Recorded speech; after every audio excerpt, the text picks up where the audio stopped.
आज जो मैं हॉरर स्टोरी आपको सुनाने जा रही हूँ, ये मुझे एक ईमेल आई है और ये इतनी स्ट्रेंज स्टोरी है। मैंने तो अपनी लाइफ में इस किस्म की कोई हॉरर स्टोरी अभी तक नहीं सुनी। तो ज़्यादा बातें नहीं करते, डायरेक्ट ईमेल की तरफ जाते हैं। ये ज़रताश लिखती हैं, लाहौर से ताल्लुक़ है इनका। इन्होंने मुझे ईमेल किया है। ये कहती हैं कि इनको इनके दादाजी ने एक बात बताई जो पार्टीशन से पहले की थी। उनके मुताबिक कि उनके दादाजी कहते हैं कि उनके दादाजी के भी अब्बू जो थे वो पार्टीशन से पहले एक बार एक बकरे का सर जो है वो पकाने के लिए किसी इलाके से लेके आ रहे थे। तो उन दिनों कन्वेंस नहीं होती थी और पैदल चल के लोग सफ़र करके तो जाया करते थे और जंगलात भी बहुत ज़्यादा थे। तो उनके घर तक के रास्ते में आने के दरमियान का जो बड़ा सा जंगल था उसको अबूर करके तो उन्होंने आना था। तो चलते चलते चलते उनको रात हो गई और तकरीबन 5 से 6 बजे ही उधर जो है रात हो जाया करती थी।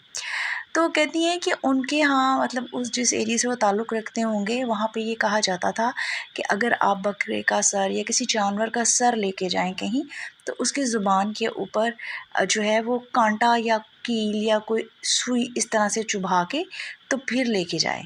लेकिन उन्होंने ऐसा कुछ नहीं किया हुआ था। वो कहती हैं कि जंगल के दरमियान में वो पहुँचे तो अंधेरा काफ़ी ज़्यादा होता चला गया।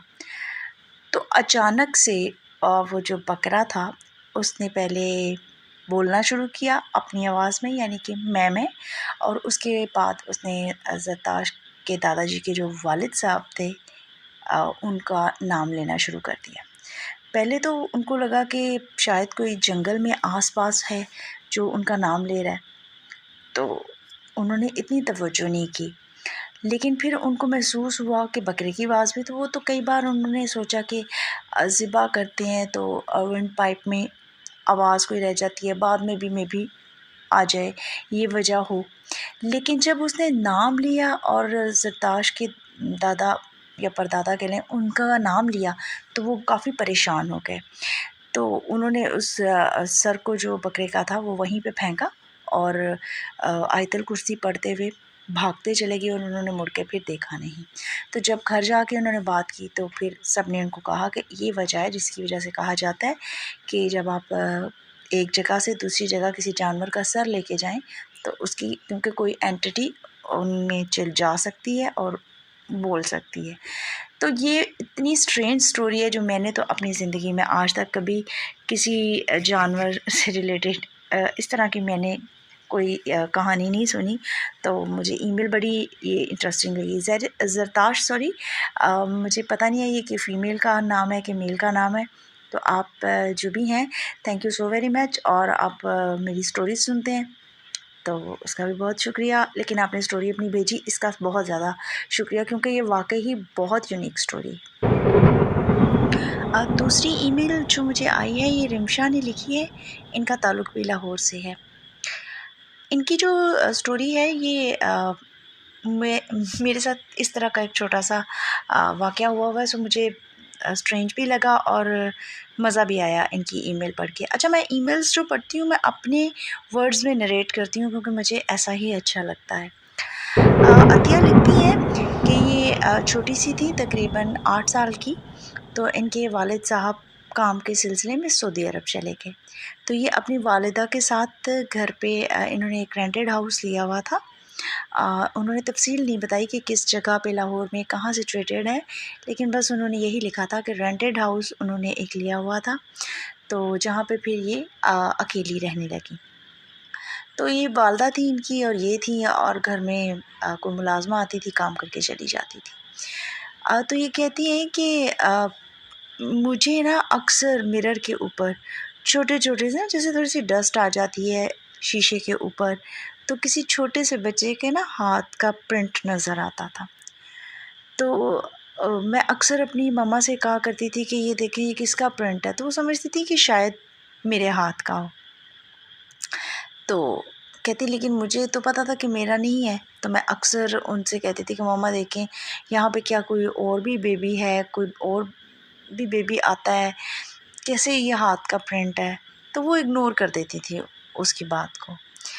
तो अव्वल तो उनको ज़्यादा दिलचस्पी नहीं होती थी क्योंकि वो बहुत बिज़ी होती थी। ज़ाहिर बात है जब आपका हस्बैंड घर ना हो और बहुत सारे काम होते हैं, फिर बच्चों की ज़िम्मेदारी, तो वो काफ़ी बिज़ी होती थी, तो इतना ज़्यादा इस बात को सीरियसली वो लेती नहीं थी कि बच्चे ऐसे ही बोलते रहते हैं। कहती एक दिन मेरी वालिदा ने देखा वो खुद मिरर के ऊपर कि बहुत अच्छे वाला ना, पहले तो मतलब सिर्फ ये होता था कि डस्ट के ऊपर जैसे थोड़ी सी डस्ट होती है तो उसके ऊपर हाथ का प्रिंट है तो वो लाइटर होता है, उसको आप इतनी तवज्जो से देखें तो फिर नज़र आता है। कहती वो जैसे ब्लड होता है ना, ब्लड का निशान था, छोटे बच्चे के हाथ का ना प्रिंट था। तो कहती उन्होंने सोचा कि शायद वो स्ट्रेंज लगा उन्हें लगा कि शायद मैंने लिपस्टिक या उनकी कोई चीज़ लगा के तो इसके ऊपर प्रिंट किया है। तो वो मुझे बुला के डांटने लगी कि ये क्या किया है तुमने, मेरी कौन सी चीज़ ख़राब की है, क्या किया है ऐसा, ये क्या।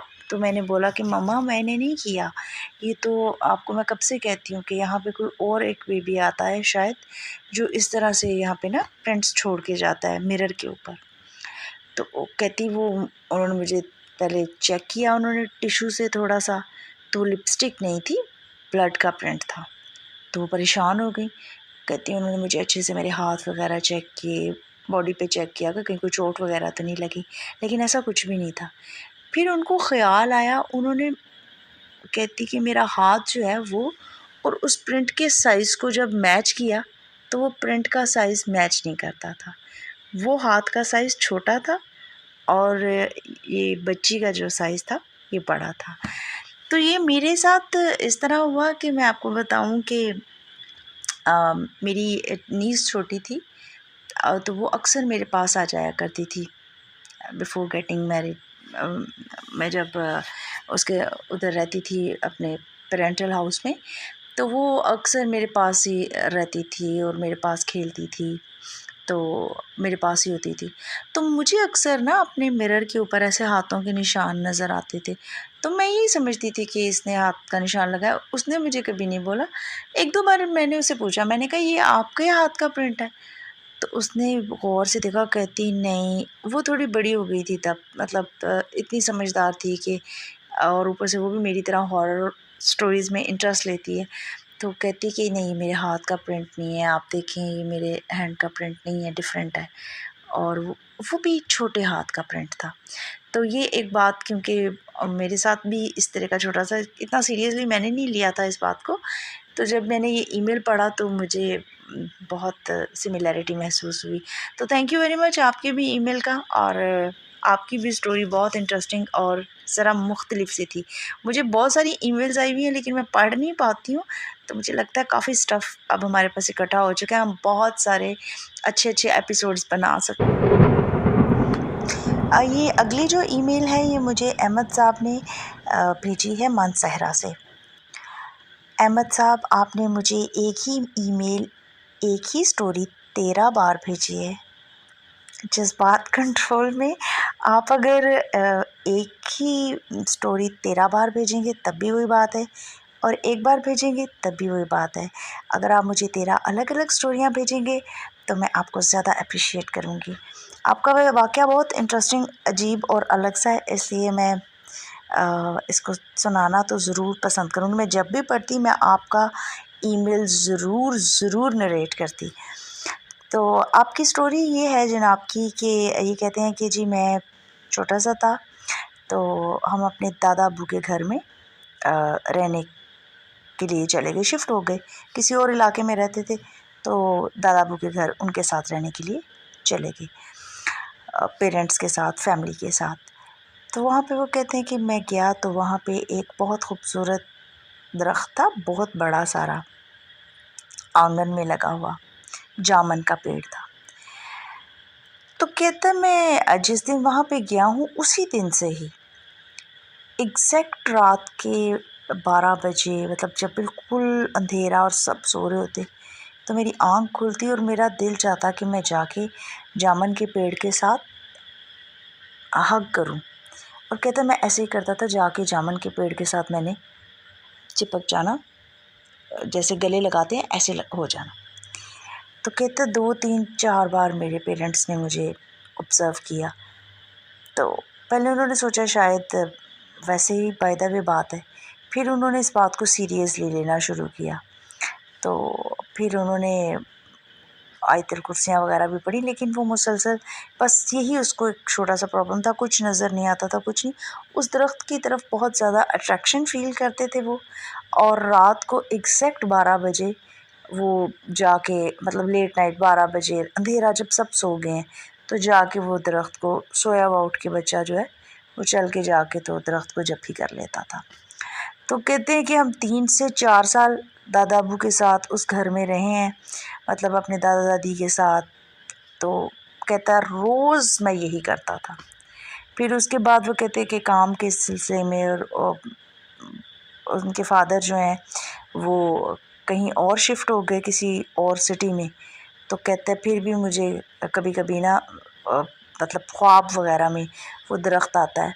तो मुसलसल ये उनके साथ 3-4 साल जब भी वो वहाँ पे रहते रहे, तो उनके साथ ये हुआ है कि उस दरख्त के साथ बस वो रात को, कहते मुझे याद भी नहीं होता था, जब मैं नींद में चल के जाता था उसको हग करता था दरख्त को, वो टाइम पीरियड याद नहीं रहता था। और वैसे मैं हर वक्त उस दरख्त के इर्द गिर्द ही ना, मतलब बच्चा जैसे खेलते हैं तो उधर ही मैं जाता था, और अजीब सी अट्रैक्शन फ़ील होती थी उस दरख्त की तरफ मुझे।